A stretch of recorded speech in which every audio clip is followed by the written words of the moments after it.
Hey, how's everybody doing? Welcome to Talking Shit. It's your boy, the Sophisticated Jerk in here. And today, I wanted to cover some of these CNBC couples make it. So what they do is they kind of highlight couples and also individual people that like either scaled up a business, they retire early and stuff like that. So I think these are good videos that show like how people kind of start thinking outside the box and they start working together to try to, retire early or, start a business and how they kind of go about doing those different things, how they like, I say, fund different investments, how they also, structure their budgets and stuff like this. So, yeah, they got a real good series on different things that, I typically watch and stuff and see how unorthodox people go about, like I said, finding different ways to make money and, excelling instead of kind of being complacent and stagnant in the economy today. So I definitely love these videos. So and also the reason why I like doing some of these because typically in some of these spaces, we hear a lot like the old, I'll say traditional ways that people just structure their relationships. And typically like we hear a lot of I say men, they think like if females, do work with a guy, they're gonna be disrespectful, they're gonna have resentment. And one of my things I always try to give pushback in the space is like, nah, get you a female that's willing to work with you, that has like intellect, that's not gonna sit there and be resentful for, contributing to the household and stuff. And I come across a lot of professional women that operate, in that way where they're just, they're building with their spouse to put the household forward and stuff, and they're very feminine and stuff. So I like showing these type of videos to give pushback to that narrative and show people like, hey man, you don't always have to try to get the female, the trophy wife type model where she's just sitting at the house and you got to become a workhorse. It's like, man, we in a society nowadays we could operate differently and get different outcomes. Everything don't have to be cookie cutter. You got to follow everything everybody else says. So let me go ahead and pull this video up. Yeah, y'all know my motto, man. No broke chicks. So you ain't always got to go after the broke chicks and stuff like that. Get a chick that gets, a good mindset, that's smart. And then it's like, man, working together, y'all can excel to new heights and stuff. So this good video, this video right here is a good, I say, representation of like this couple working together. And I also, kind of saw them on other videos before. I think they talk a lot about their finances, how they were able to, retire early. So I know I seen one of their videos a couple years ago. They were talking about index funds and stuff like that. So I got some good information from them and stuff. So yeah, you can also learn from YouTube, man. Things don't always have to be toxic and stuff. Don't get me wrong, I do my fair share of toxic stuff, but I do like watching like actual good videos that you can learn from, so you can take that in consideration. That's why I said, CNBC Make It, start following them. They got some real good shows and stuff. But all right, I'll go ahead and start the video. And if you see the title right here, it says retiring early in Portugal. So they kind of break down like how they moved over to another country, that has like a lower cost of living. And I know Fatty, he's from Portugal and he breaks down like the different, I say benefits that they have over in the European countries. Like one thing he always points out, like how the cost of living is real low, but also like medical expenses, how I say their government over there funds college for kids and stuff. So they do got a lot of benefits compared to some of the things we might have. Don't get me wrong, I'm definitely a patriot to US, but I think people are starting to look at things holistically. Like, okay, man, once I get to retirement age, I might consider going overseas and stuff. So just take everything in consideration. But all right, I'll start the video. I never, ever envisioned living in another country. And then I never had this idea of ever retiring early. Aman is the visionary, and I am the strategic planner to get there. My main motivation for FIRE was freedom to spend my time however I saw fit. What we did was we made some intentional. And I just wanted to stop real quick because I wanted to point out something where they kind of said together where he had the vision, because I know that's what people typically always say, but nobody really kind of breaks it down. And she was saying like, hey, I strategically help him get there. So I like how they phrased that, where he probably had that insight coming into the picture and stuff. So that means he kind of had his stuff in order. And then with her having her stuff in order too, she was able to kind of help him strategically plan, add on to that vision. So, that's why I said I do like these videos, because it does show couples what a female with an intellect. And that's why I always tell guys, man, don't go after the broke chicks that are just like, I want a provider male that could just come in and give me a soft life, Nah, get you a female that's going to help you get to that finish line and going to add that value to it. Short-term sacrifices so that we could have a lifetime of freedom.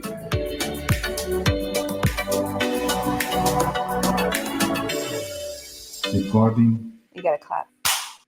My name is Amon Browning. And I'm Christina Browning. We are from California, and at the ages of 39 and 41, we retired early and we moved here to Portugal.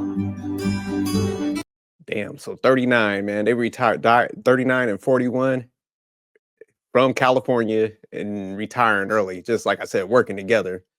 It wasn't one of those things where it's like, oh, he retired her. They did it collectively the right way, where it's just like, man, we both can enjoy each other and stuff like that. And I think that's one thing people miss, and I always kind of point out, where a lot of females, they're kind of coming to the situation self-centered, where it's just like me, instead of like a good woman like her right there.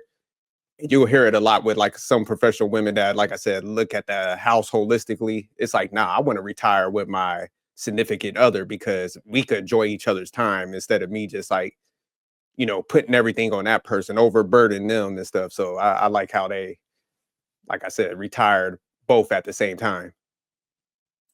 FIRE is an acronym. It stands for Financial Independence, Retire Early. Amon and I went to the same college. Funny enough, we actually started talking in line, waiting for the food as we're piling food up on our plates. You're seriously understating piling up food. She was in line just like me, piling her plate up high. We met when we were really starving college students. Literally starving. See, and this is another thing. Apologize for all the stops, but man, they drop in a lot of, like I say, good nuggets in there.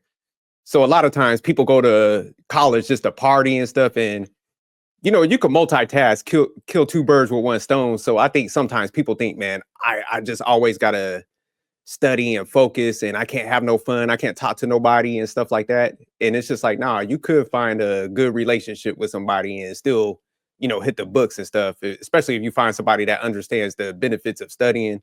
So I think sometimes people think like they can only focus on one element at a time. And it's like, nah, people got to get better at like multitasking. And it's just like, if you're in a college and you're young, it's just like, man, you need to start being observant for people that do got a good mindset and stuff. Because a lot of times people, man, we're seeing it now. I'm in my 40s and stuff, and I see a lot of people that either had tunnel vision or they just wanted to hang out too much.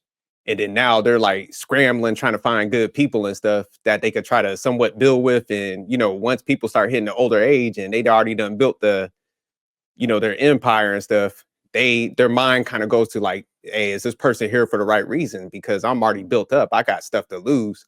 But when you find that person in like a early age that you build with, you just have a deeper connection, because both of the people put like that blood, sweat, and tears into that process.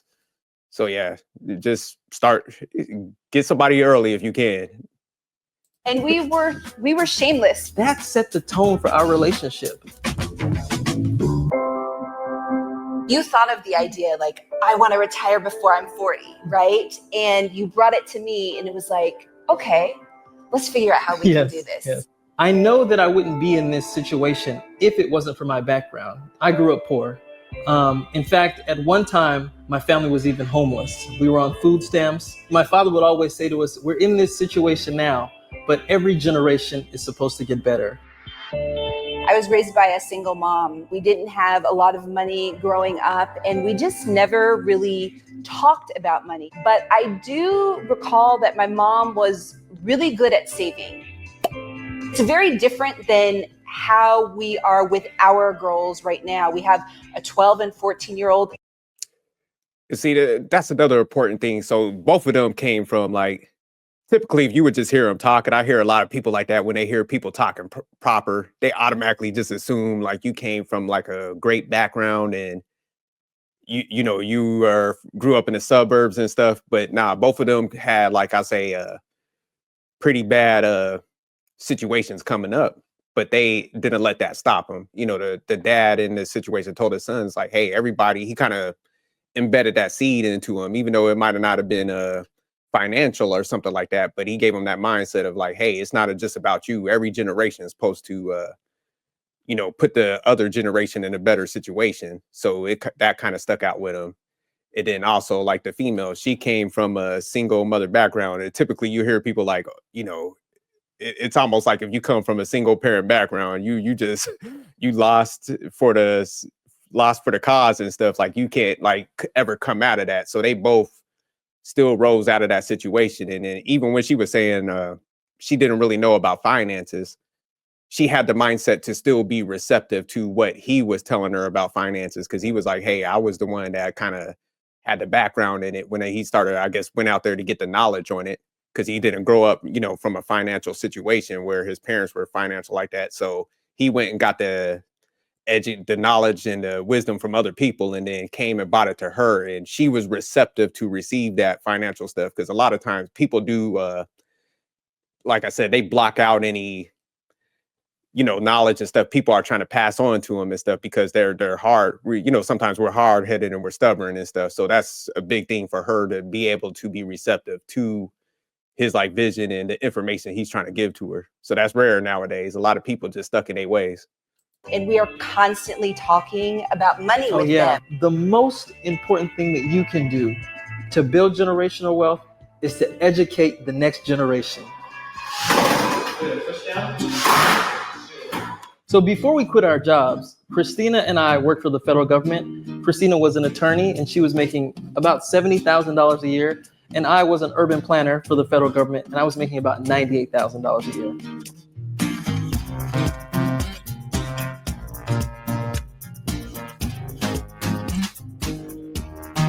Right after Aman and I graduated from college, we moved to San Diego, and he said, okay, we need to buy a house. That was the first thing I wanted to do as soon as I came into money, because my family never owned a home. Mm-hmm. And so for me, it was going to be such a powerful thing to do, was to buy a home. And here we are. We have bought 6 homes. So we found a way to completely live rent and mortgage free, which is huge, especially at the time when we were living in the Bay Area. When we were investing in the Bay Area and flipping properties, we were renting out these properties also on Airbnb, and we rented them out for so much that it covered the mortgage of the house that we were renting out, but then also where we were staying as well. See, and that's the big thing. They didn't just start at like one house. They kept continuing that process, and it sounds like, if they got up to 6 houses, they were focused on building versus like all the petty stuff. And typically when you see people that are in bad situations, it's almost like people are focused on petty, minuscule things in their life, and the negativity, versus like, hey, let's keep working. Okay, look, we got this one property, but if we strategize, we get these other properties. Look, this is going to pay off this one. Now we can invest money and stuff like that. So like I said, when you see people that have that growth mindset, they kind of box out all the day-to-day nonsense, and they focus on the long-term stuff, the bigger picture and stuff. So I like how they kind of pointed that out as far as building. Like, they just kept on getting properties and stuff and letting them pay off other things in their life. Our employer, when we lived in Spain and Japan, paid for our housing. So we had no housing costs, no mortgage, no rent during that time. People think you have to have a 6-figure salary income coming in at least every single year in order to reach FIRE. And that wasn't the case for us. We had 9-to-5 jobs, but we knew that we could never reach our financial independence number by relying on the income that we got from our jobs. We invested in real estate, we lived in properties, we renovated them, and then we resold them, and that was in the San Francisco Bay Area. We went to IKEA in the as-is section and bought all of this as-is furniture and resold it for a profit. We were dumpster diving, getting wine crates. We were doing everything imaginable, because Our 9-to-5 jobs weren't going to get us there. But after we did things to make money and then also to save money, we also went a step further. We started investing all of that money. We got to a point where we were saving up to 70% of the money that we came in so that we could be investing it. For example, we made more than $400,000 in profit from investing in real estate in the Bay Area. I see you. Damn. So yeah, and that's the key right there, where it's just like, and that's why I always push, like, couples that both work. And a lot of, I always get pushback on the 50-50 stuff, because it's just like, hey, if both of y'all, have jobs and then y'all kind of split the bills, then it gives you opportunity to invest in other things, both of y'all. So it's like, she, like, for example, my wife, she gets like company stocks. Then I invest in other things also. So everything's going back to the household, but it's just like, we got multiple pots of revenue and stuff like that coming in. We both top off our retirement. So like this couple right here, we could retire early, and people just don't, they're so, focused on the old way of doing things that they kind of start missing these opportunities. So with them, they're like, look, we saved 70% of our money, because they both had salaries. Then they started investing in real estate.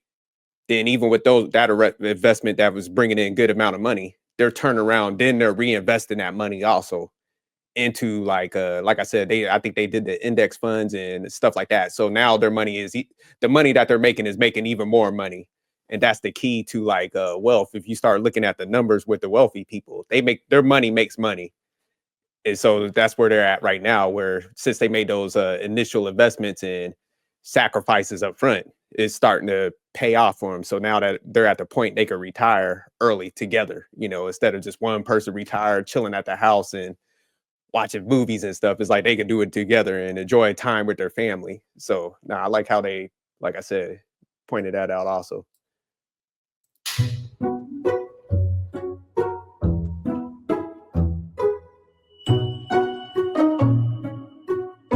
Having no background in real estate, having no money, having no ability to fix up properties, we were still able to do it because we were able to feed off one another and get to a solution, right? Yeah. That's what we've always been able to do. That's how we achieve financial independence.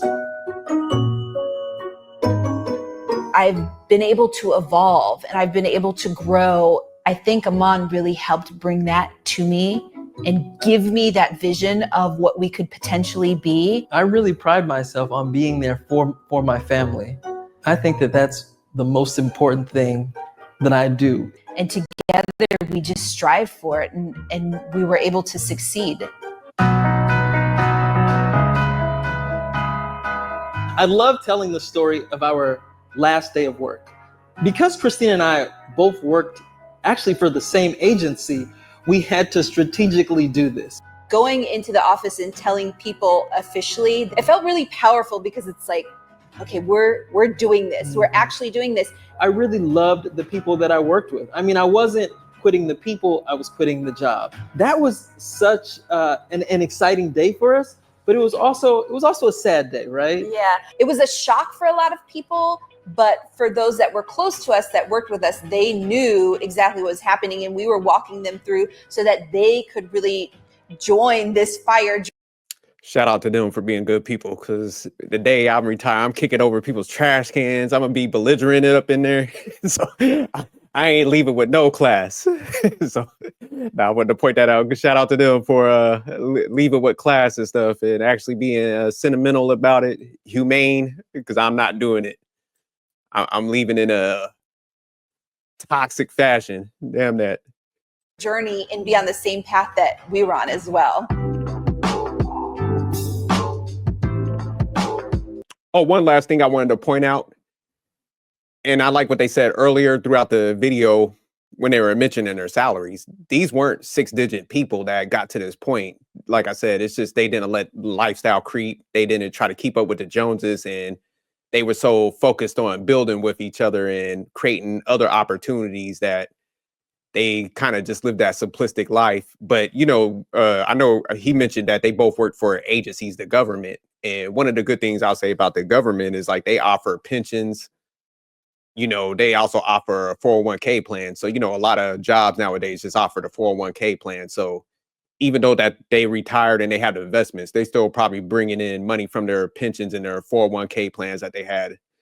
So that's another thing to think about when you guys are going out here looking for jobs and stuff. It's just like, look at the benefits package, because I know a lot of times people just get so fixated on the overarching salary, but somebody might offer you, say, like 10,000 more, but your benefits package might be worth, probably like 20 to 30,000 more than what that salary is. So people just, like I said, they look at that number holistically instead of looking at all the other benefits. Your healthcare might, that one job that might have a lower salary, they might be contributing more to your healthcare costs, dental costs.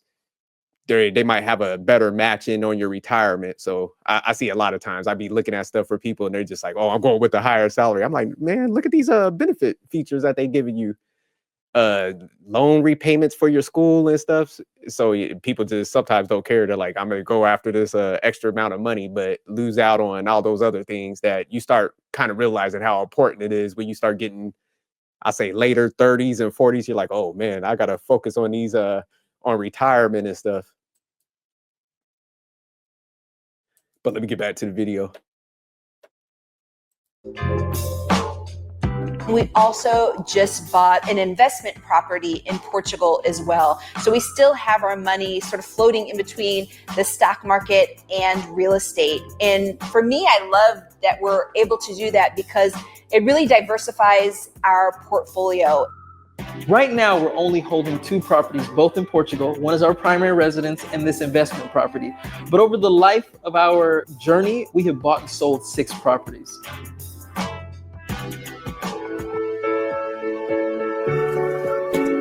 I've always been so grateful for having Christina there with me to be able to help me focus. And we wouldn't be here today if it wasn't for us working together to achieve all of these dreams. I didn't have a fear that we wouldn't reach it because I felt like, what we were doing was so really extraordinary. We were spending our money in the right way. We weren't wasteful. We weren't trying to keep up with the Joneses. She's the yin and I'm the yang. However you want to put it, we really complement each other. So my weakness is sometimes my focus. I can get so caught up in the vision that I lack the focus to put the plan into action. Worst case scenario, if we didn't reach fire, I still felt what we were doing was so positive. It was something where we were focusing our money. We were focusing on the things that were important to us. We used to. And I like what she said right there, because I think sometimes people do get too focused on goals. And it's just like, man, your goals could change. But it's just like, say you're doing something for the right reason. So for me, it was always like putting my family in a good financial position and also like preparing for generational wealth, passing on stuff where I'm just not leaving my family in a bunch of debt. And it's just like, that's why I kind of keep my goal focused. So somebody was asking me the other day, I think it was Stan, where he was just like, no, M3. He was asking me, are you going to retire early? And I was just like, I could technically retire now, like this couple, because of the place I put myself. But not only do I want to buy back my time, I want to buy back, my future generations' time. So I was like, I'm going to continue to work, but I'm not feeling upset if I work till 60 or something, because I'm doing it for a different purpose and stuff like that. And I think that's kind of what she's mentioning. Like, hey, if we didn't hit our goal of retiring early, I'm still not going to be sitting around pouting, feeling like I'm a loser because I didn't hit that, metric that I set, because I'm still, doing these things for the right purpose. And I think people got to get there because, like I said, sometimes something might happen. I know they got stuff in the stock market, sometimes that's up and down, and you might not hit that goal right away, but it's just like, if you have that positive mindset, just like, what, I'm still building, I'm still doing good things, I'm still making my money work for me. I got my family, we're doing good and stuff, we get to hang out, that's where you keep the focus at. So to live in Spain, and we'd travel to Portugal quite a bit. When we were really tightening up our list of where we ultimately wanted to end up, we just started looking at all of these different factors, and Portugal just kept coming up number one on the list. The start of our day here in Portugal, now that we're retired, it's so relaxed. It doesn't feel like a rush. We get to sit down and have a healthy breakfast. We'll make pancakes or eggs, or we'll make some organic fruit and yogurt and granola and honey. And it's just this time where we get to really sit down with one another and be present with each other. And I love that we get to start our day just like that every single day in early retirement. Something else that is just amazing about living here in Portugal and being early retired is that we get to take full advantage of the beautiful nature around us. And we can do it when everyone else is at work. We go to the beach Monday through Friday, and we have the whole thing to ourselves. Hey, they ain't got to rub this shit in now. I done went from loving this to feeling jealous on this video, man. I might have to cut this stuff out now. I'm playing. Good job, Mel. Because Christine and I are relatively young and our children are relatively old, we are at a nice place where we can do certain things together. Like we can go surfing together. Yes. We can go hiking together, and we don't have to necessarily worry about a baby bag. And we always talk about, the girls grow so fast. They get so old so fast. They're 12 and 14 right now, and we still have a good couple of years with them in the house before they decide to go away to college. We weren't running from something. We always tell people we're running to something. We're looking forward to something. And for us, achieving FIRE meant being able to spend more time with each other, being able to spend more time with our girls, and have really that quality time that we have with our girls now. I want people to understand that there is a completely different path. Take a detour. Once you achieve it, you have so many options. You have such a fulfilling life once you reach FIRE. All right, that was the end of the video. But yeah, like I said, I'm gonna start showing more stuff of this, like people working together, different unorthodox stuff, because I mean, I think people got to start changing their mindset of stuff. It's like I always tell people, man, do what you need to do for your family, not what you want. And I think so many times people get caught up in like, oh, I want this, or I'm gonna have a hissy fit and pout because I don't get my way and stuff like that. Oh, I want the man to be the workhorse while I stay and have the soft girl life and stuff like that. And I always tell guys, I'm like, man, get somebody that invests with you, that's willing to work with you, man, and y'all can just achieve so much and stuff. Instead of just always fixating on how a chick looks, man, go for one that's willing to work with you, respects the vision, wants to see, her own family in a better position, is willing to, roll up them sleeves and get in the pits with you. So, that's why I'm gonna start capturing more of this stuff. But shout out to the couple in there, man. Like I said, I have to find out where they talked about the index funds, because they break it down, man. So I got a lot of good information from them.